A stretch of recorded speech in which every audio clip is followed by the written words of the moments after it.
സാദര പ്രണാമം. ഇന്ന് ഈ ഒരു സുദിനത്തിൽ നമ്മളെല്ലാവരും ഇവിടെ ഒരുമിച്ച് കൂടിയിരിക്കുന്നത്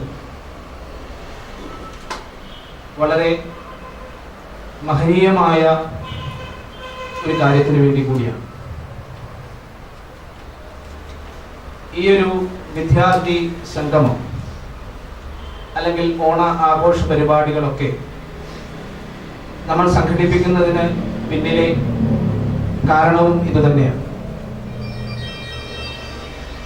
ശിവശക്തി യോഗവിദ്യാ കേന്ദ്രം അതിൻ്റെ പ്രവർത്തനങ്ങൾ ആരംഭിച്ചിട്ട് ഏകദേശം 15ഓളം വർഷങ്ങളിലേക്ക് നമ്മൾ അടുക്കുകയാണ്.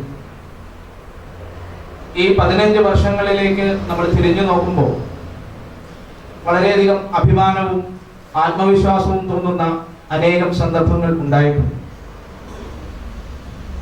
കാരണം യോഗവിദ്യാ കേന്ദ്രത്തിന്റെ പ്രവർത്തനങ്ങളിലൂടെ നമുക്ക് സാധിച്ച ഏറ്റവും മഹനീയമായൊരു കാര്യം എന്ന് പറയുന്നത് ഓരോ മനുഷ്യരുടെ ഹൃദയത്തിലും അല്ലെങ്കിൽ യോഗവിദ്യാ കേന്ദ്രവുമായി അടുത്ത് പ്രവർത്തിക്കുന്ന അല്ലെങ്കിൽ അതിന്റെ ക്ലാസ്സുകളിൽ പങ്കെടുക്കുന്ന ഓരോരുത്തരുടെയും ഉള്ളിൽ യഥാർത്ഥ ഈശ്വരീയമായ കാര്യങ്ങൾ അല്ലെങ്കിൽ പരമേശ്വര മഹത്വത്തെ നമുക്ക് എത്തിക്കാൻ കഴിഞ്ഞു എന്നുള്ളത് തന്നെയാണ്.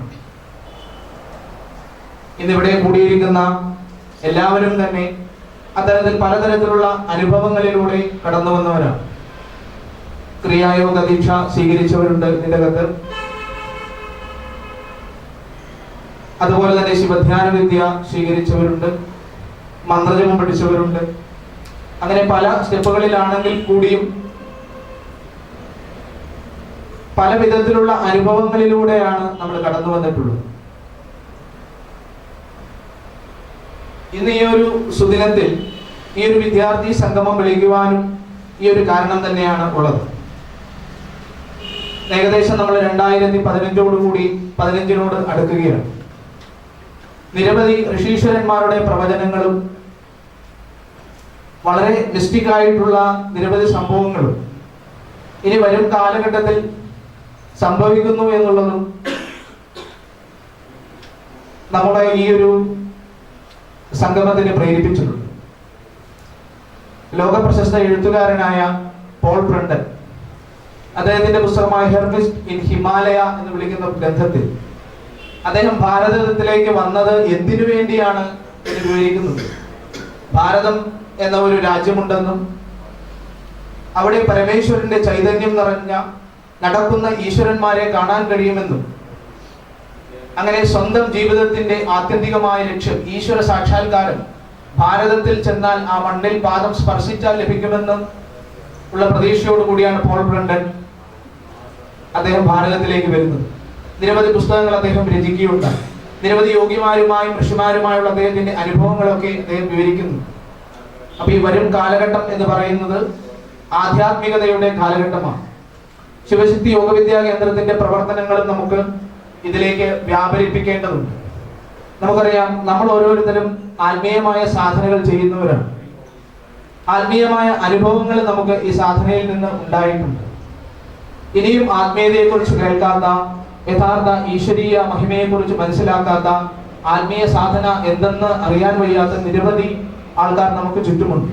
അപ്പൊ നാം പഠിച്ച അല്ലെങ്കിൽ നാം അനുഭവിക്കുന്ന ഈ ആനന്ദം, ഋഷികൾ പറയുന്നത് പോലെ ഒരു ദീപത്തിൽ നിന്ന് 10,000-കണക്കിന് അല്ലെങ്കിൽ ലക്ഷക്കണക്കിന് ദീപങ്ങൾ കൊളുത്തുന്നത് പോലെ മറ്റുള്ളവരിലേക്കും ഈ ഈശ്വരീയമായ അനുഭവങ്ങളെ, അനുഭൂതികളെ നമുക്ക് എത്തിക്കുവാൻ കഴിയണം. അതിന് നമ്മുടെ യോഗവിദ്യാ കേന്ദ്രത്തിന്റെ പ്രവർത്തനം അത് വ്യാപിപ്പിക്കേണ്ടതുണ്ട്. ഈ ഒരു പശ്ചാത്തലത്തിൽ കൂടിയാണ് ഇത്തരത്തിൽ ഒരു വിദ്യാർത്ഥി സംഗമം നടക്കുന്നത്. തുടർന്നുള്ള കാര്യങ്ങളൊക്കെ ഇതിനുശേഷം സംസാരിക്കുന്നവര് പറയും. ഞാൻ എൻ്റെ കർത്തവ്യത്തിലേക്ക് കടക്കുകയാണ്. സ്വാഗതം ആശംസിക്കുക എന്നുള്ളതാണ് എൻ്റെ കർത്തവ്യം. ഒരു ഔപചാരികത ഉള്ളത് കൊണ്ടാണ് ആദ്യമായി ഞാൻ സ്വാഗതം ആശംസിക്കുന്നത് ശിവശക്തി യോഗവിദ്യാ കേന്ദ്രത്തിന്റെ പരമ ആചാര്യനും ഗുരുവും യോഗവിദ്യാ കേന്ദ്രത്തിന്റെ ഡയറക്ടറുമായ ശ്രീ മനോജ് ചേട്ടന് ഈ പരിപാടികളിലേക്ക് അല്ലെങ്കിൽ ഈ യോഗത്തിലേക്ക് ആദ്യമായി സ്വാഗതം ആശംസിക്കുന്നു. രണ്ടാമതായി നമ്മുടെ ഇവിടെ ഇന്ന് വന്നെത്തിയിരിക്കുന്നത് ഒരു മഹത് വ്യക്തിയാണ്. രവീന്ദ്ര പണിക്കർ സാറാണ്. മികച്ച അധ്യാപനത്തിനുള്ള പുരസ്കാരം രാഷ്ട്രപതിയിൽ നിന്നും ഏറ്റുവാങ്ങിയ അദ്ദേഹം മലയാള കവിതാ സാഹിത്യ രംഗങ്ങളിൽ വളരെയധികം സംഭാവനകൾ നൽകിക്കൊണ്ടിരിക്കുന്ന ഒരു വ്യക്തി കൂടിയാണ്. കഴിഞ്ഞ ദിവസം നമ്മുടെ അധ്യാപക ദിനം നമ്മൾ കഴിഞ്ഞു. അന്ന് ആദരിക്കാനാണ് നമ്മൾ ഉദ്ദേശിച്ചത്. എങ്കിലും നമ്മുടെ പരിപാടി ഒന്ന് നീട്ടിയത് കൊണ്ട് ഇന്നേക്ക് ആക്കിയതാണ്. അദ്ദേഹത്തിനെയും ഈ യോഗത്തിലേക്ക് സ്വാഗതം ചെയ്തുകൊള്ളൂ. അടുത്തതായി ഇവിടെ വന്നുകൂടിയിരിക്കുന്ന യോഗവിദ്യാ കേന്ദ്രത്തിന്റെ സജീവരായ പ്രവർത്തകരാണ് ഇവിടെ ഉള്ളത്. ഉദാഹരണത്തിന് ബിജോയ്, അജേഷ് എന്ന് വിളിക്കുന്ന രണ്ടുപേർ നമ്മുടെ അടുത്തുണ്ട്. ചേർത്തല, തിരുനെല്ലൂർ ഭാഗങ്ങളിൽ യോഗവിദ്യാ കേന്ദ്രത്തിന് വേണ്ടി പ്രവർത്തിക്കുന്ന വലിയ ഒരു പ്രവർത്തകർ കൂടിയാണ് അവർ. വൈക്കത്താണെങ്കിൽ ശീലചേച്ചി തുടങ്ങിയ ആൾക്കാരും എത്തിയിട്ടുണ്ട്. നിരവധി ആൾക്കാർ ഈ യോഗത്തിലേക്ക് പങ്കെടുക്കുവാനായിട്ട് അവർ വന്നുകൊണ്ടിരിക്കുകയാണ്.